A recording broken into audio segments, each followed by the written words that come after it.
Selamat siang teman-teman semua, ketemu dengan saya lagi Dr. Caroline Tirtajasa SPOGK. Banyak pertanyaan tentang cadangan sel telur. Nah, beberapa waktu lalu saya pernah posting tuh yang gambarnya telur dadar ya, hanya untuk menarik perhatian aja. Kalau saat ini kita mau ngomongin tentang sel telur ya. Sel telur atau oocyte ya, tentunya sangat penting buat seorang perempuan. Karena apa? Karena dia yang menghasilkan hormon estrogen. Cadangan sel telur juga itu modal kita untuk bikin bayi ya, bagi yang belum punya bayi dan yang ingin mempunyai bayi, tentunya modal sel telur ini sangat penting. Dan wanita zaman sekarang sering terlena ya, terlena sibuk berkarir sehingga lupa umur gitu ya. Saya selalu bilang sama pasien-pasien saya, kita tuh perempuan ada masa kadaluarsanya ya. Masa kadaluarsa itu sudah dimulai dari umur 35 tahun tuh cut off point untuk fertility. Karena di atas usia 35 tahun, cadangan sel telur akan makin turun lagi, rate-nya lebih cepat. Apalagi di atas usia 40 tahun, akan lebih cepat lagi penurunannya.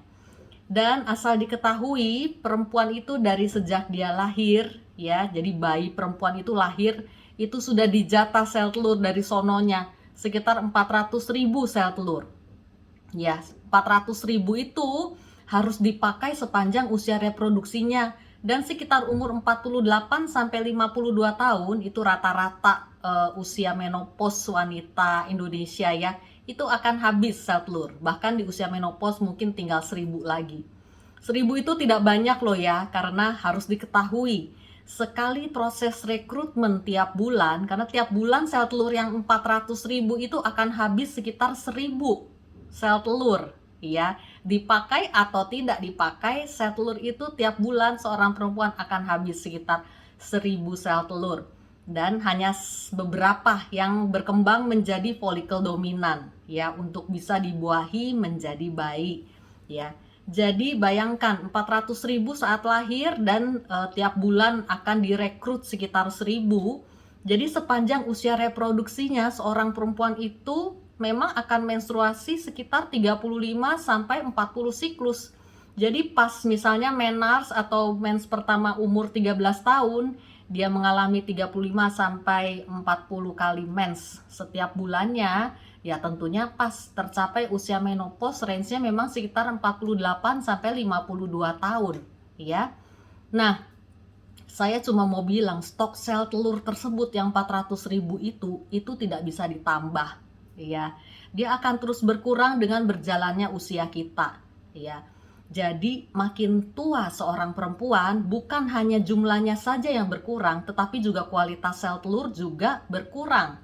Jadi secara kualitas dan kuantitas sel telur akan berkurang, terutama pada perempuan di atas usia 35 tahun ya. Jadi kalau bisa urusan hamil dan melahirkan ya sudah selesai tuh di usia 35 tahun, karena angka kesuburan akan berkurang setelah itu, dan aging proses juga akan sangat cepat terjadi. Dan stok ini tentunya ya, kalau jadi logikanya orang perempuan kalau makin tua dia hamil, yang dipakai tuh stok yang udah lama, makin lama di penyimpanannya gitu. Karena itu orang kalau sudah di atas, perempuan sudah di atas 35 tahun, kejadian-kejadian kehamilan yang tidak berkembang ya, atau blighted ovum ya, itu menunjukkan kualitas kehamilan yang kurang baik ya.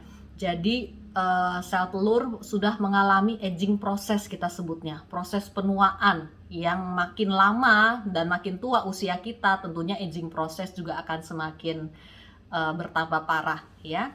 Ini slide, saya mau kasih lihat slide yang ini yang waktu itu saya posting ya, bisa dibaca ya, di postingan feed saya ada ya.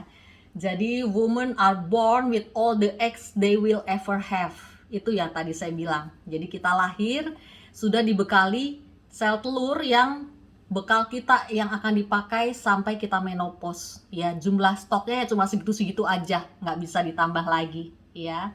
Nah, saya mau kasih lihat slide berikut, ini perkembangan sel telur ya. Aduh, moga-moga bisa terlihat ya.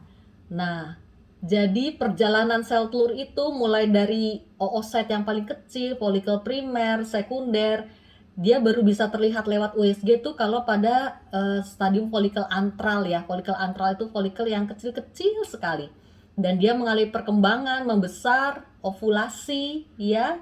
Kemudian terjadi corpus luteum dan seterusnya ya. Nah, proses perjalanan sel telur ini membutuhkan waktu kira-kira 3-4 bulan tuh. Jadi sel telur yang dihasilkan hari ini dalam yang pecah ya, itu prosesnya sudah dimulai dari 3 atau 4 bulan sebelum. Karena itu pada program hamil ya selalu dianjurkan healthy lifestyle, mengkonsumsi vitamin dan oksidan itu minimalnya 3 bulan baru bisa berdampak ke sel benihnya. Jadi rutin ya untuk healthy lifestyle dan konsumsi vitamin dan oksidan itu harus rutin senantiasa dilakukan sampai hamil, jangan di stop ya. Sekian dan terima kasih, semoga bermanfaat.